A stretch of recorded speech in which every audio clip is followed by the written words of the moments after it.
This just in. Belal Muhammad has called out Sean Strickland. Now, before you tell me they're different weight classes and Belal's looking for attention, first off, who cares if he is? In all fairness, if Belal Muhammad is the only one smart enough to have the sense that God gave geese to know to call out Strickland to get the headline and look like a brave guy, who cares? Good job to Belal. But I want to bring you the piece.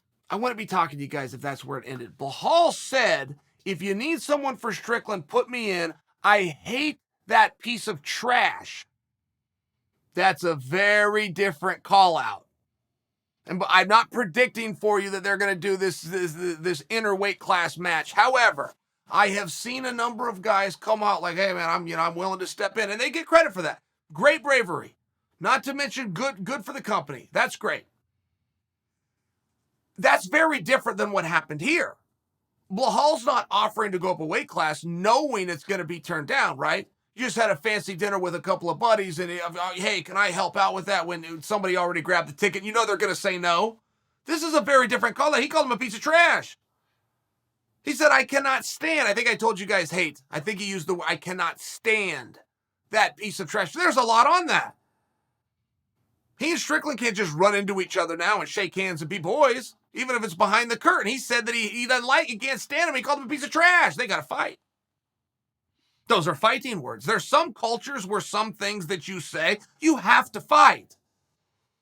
You must. If you are a licensed fighter with nothing to do and you can make the weight class and nobody else is stepping in, let's put him in. And not to mention, this is about the 10th one I've seen Belal get right this year.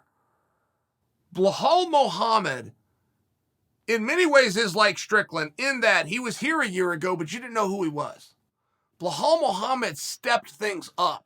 Not only has he been in meaningful fights, one against Leon that was a main event, one against Damian Maia that was a feature match. I thought he lost that Maia fight, by the way.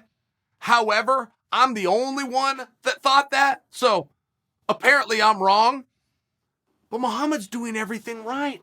Muhammad's got a podcast he's working on. I turned my TV on. Belal Muhammad's working the desk at ESPN. He looks fantastic in a suit. He sounds great. Belal Muhammad is doing everything right. And this is right, too. He should be going after Strickland. We shouldn't need a 170-pounder who's unlikely to get the match to be the only guy, or at least at this point, the first guy to have any balls. But he is. He is. So not only does Muhammad get the credit, Muhammad gets credit over, you fill in the blank. Any middleweight out there who does not have a signed contract, Muhammad goes in front of all of them, at least with me. My opinion of Muhammad, if you are a middleweight and you don't have a signed contract right now, and you didn't step into this opportunity, why? You don't want to fight Sean. That's the truth. But let's go on your lies. Let's go off the lies you're going to say. You weren't training. Why were you not training? You're a professional athlete. You can't make the weight class. Why can you not make the weight class? The greatest opportunities in this sport do not come from working your way up the rankings.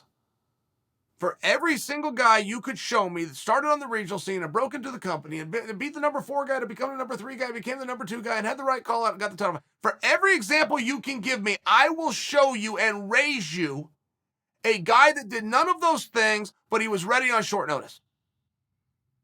There is nothing in this sport more valuable and more opportunity-ridden than being ready. Nothing. If you're willing to step in, Michael Bisping is a world champion in the Hall of Fame. Now, Michael was a tough son of a bitch who deserved that, but he wasn't getting the opportunity for whatever reason. And when he finally did get his opportunity, he could make weight, he was in shape, and he wasn't scared to fight. And the rest is history. But I can play that game all day. I will play my game of pulling a guy out of left field against you showing me the rankings all day, and I will beat you. You will run out of examples, and I won't. Belal Muhammad, a weight class below, is the only one with the balls to fight Strickland. And you know what? He's not bluffing. Belal means it. Plus, he called him a piece of trash. That's a very different call out. We'll see what happens here. I don't blame you guys for being scared of Strickland. I'm just not going to let you off the hook for it. I'm not going to look away. The reason you didn't offer to fight Strickland is because you don't want to fight Strickland. The reason you don't want to fight Strickland is because Strickland will whip your ass. That's the truth. Okay. Okay, great. Now we all know everybody's secret. I'm not sure that Belal Muhammad believes anything different. Sometimes guys don't care. TJ Dillashaw and Uriah Faber, by example, it will be a travesty if we don't ever get those guys together. I do not care if they grapple. If we don't get Uriah Faber and TJ Dillashaw together, we have made a mistake. But those guys train together every single day. They know who's going to win that fight. I don't have that answer. People watch them train every day. They know who's going to win that fight. They haven't said. Coaches and trainers alike know who's going to win that fight. Those two know. Neither one of them said, and neither one cares. Lock me in there. I'll get my licks in. He can have his hand raised. I'm going to whip his ass. He might whip mine more, but I'm going to whip it. There's something to that. It's what this sport was founded on. It's what the sport should be today until all of you babies came along.